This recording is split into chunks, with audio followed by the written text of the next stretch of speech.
Joining us to discuss Operation Sindoor and its fallout now is TV Mohandas Pai, Chairman of RN Capital and former CFO at Infosys. Thank you for speaking with us today. How significant, according to you, is the change in India's doctrine on terror and the fact that now any terror attack will be considered an act of war? Well, I think it's the first time we had a Prime Minister of India saying very clearly that we are not going to tolerate any terror attacks, and he will take all means to make sure that the terrorists pay for it, including going across the border, hitting them where it hurts. It's the first unequivocal statement of a Prime Minister of India, and this new doctrine saying an act of terror is an act of war means when you are at war, you have full freedom to attack and take all steps for your defense. So I think it's a very, very significant statement, and it's very clear doctrine that no longer are we going to tolerate this. You send terrorists, we're going to go after you, and we don't care, and we're going to do it. And by doing it, he has demonstrated very clearly that he means what he says. So I think it's a very, very significant step forward and very, very clear. What are your biggest takeaways of Operation Sindoor, Mohandas Pai?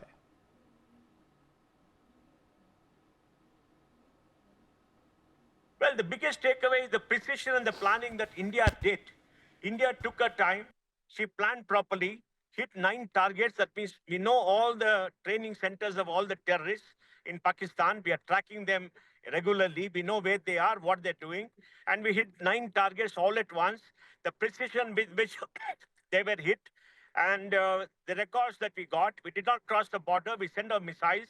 And then after we hit them, we got all the evidence that we have hit them very carefully. We selected no civilian casualties. It's a fantastic exercise. And then we waited for any retaliation. And when we came, we had multiple lines of defense. Multiple lines of defense to take care of low-level drones, to take care of any missiles flying at high speed in the sky, and other missiles, low-level missiles, which are of short distance.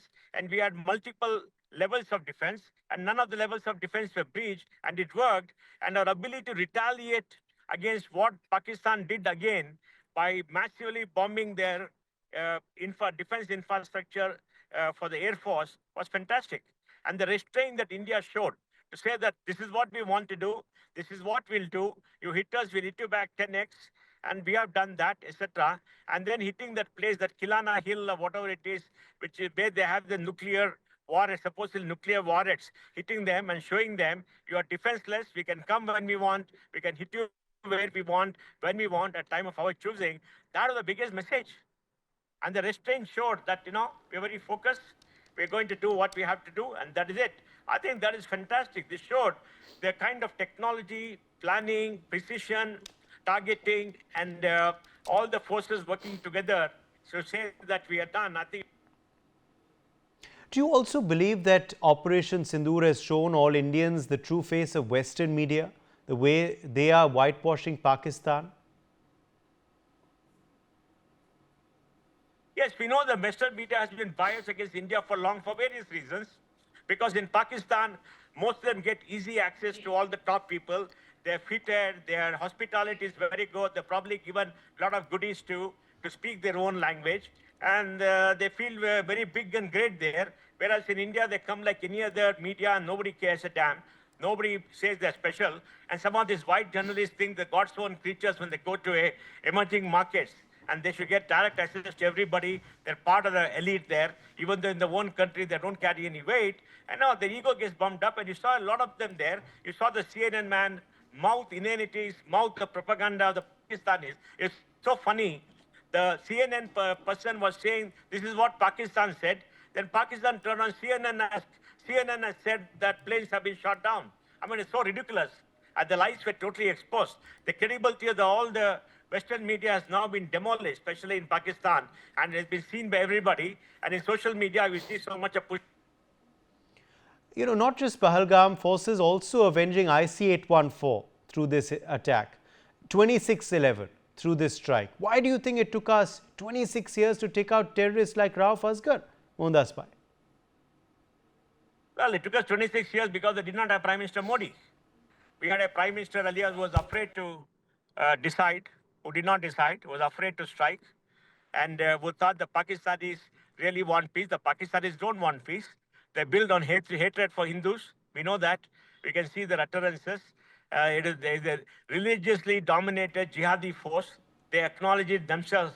The army said they are a jihadi force. Jihad is a part of their overall strategy, and that's what they want to do. And Modi stood up to them, and that's good. So we had strong leadership, a leadership which was prepared, a leadership which had built up the Indian defense industry, who had invested and was ready, and the armed forces were given full authority instead of a very weak, indecisive leadership earlier. In fact, after 26/11 in Bombay, we should have gone and attacked them. We should have done this long ago, because 26/11 was horrible. They came inside our main city and killed our citizens, bombed them, shot them. I mean, no country should tolerate it. And this government of the day tolerated it. It's a cowardly government. They did it. And I think that's very, very wrong. And that encouraged Pakistan to keep on doing this. Now I think Modi has made sure that you come and do something, you're going to hit so badly that you'll forget your parent. Yes, and my final question to you, do you believe pictures of state funerals coming in from Pakistan of terrorists are also proof that even the global community cannot deny about Pakistan being a haven for terror and the connection that terrorists have with the, the top people in Pakistan? Yes, I think it was stupid on them to do it. They probably were doing it for local consumption, but very stupid. It showed the world that they are liars, cognitive liars. They live in delusion and denial, and it is very open. You can see the Pierre Morgan show. I think very open, and it is stupid on their part to do it. They thought they can lie and get away again because they've been lying into their teeth, and the West has been tolerating them. Now I don't know how the West will tolerate them because they're irrelevant to geopolitics. But in any case, they shot themselves in the foot by giving such clear evidence. But the military has also said that the jihad is their military doctrine. I mean, it's crazy. Jihad is a military doctrine. I mean, no military should make such comments, but they made the comments to the public, and I think that shows them for what they are. These are all biryani generals. These are all biryani generals who eat biryani every day and grow fat and thumb their chests and say, we're going to take you out and do all kind of nonsense, big bullies. But I guess they have no stuff to do it. And I think there was no stuff to do it. There's an interview of Imran Khan who said that General Bajwa has been telling him that Pakistan is incapable of taking on India. And he said, he's been telling me for all long, but there's a state secret. He shouldn't be talking like that. That's the statement that he made in that interview. But whatever it is, I think it's a very decisive chapter in India's fight against terrorism and India-Pak relationship. Now there's no relationship. We don't want to deal with Pakistan. We don't want anything to do with Pakistan. And we don't want to talk to them. We don't want cricket. We don't want trade. We don't want anything. And as far as we're concerned, they don't exist. And if they come and do anything to us, we're going to hit them so badly that they're going to have a broken nose.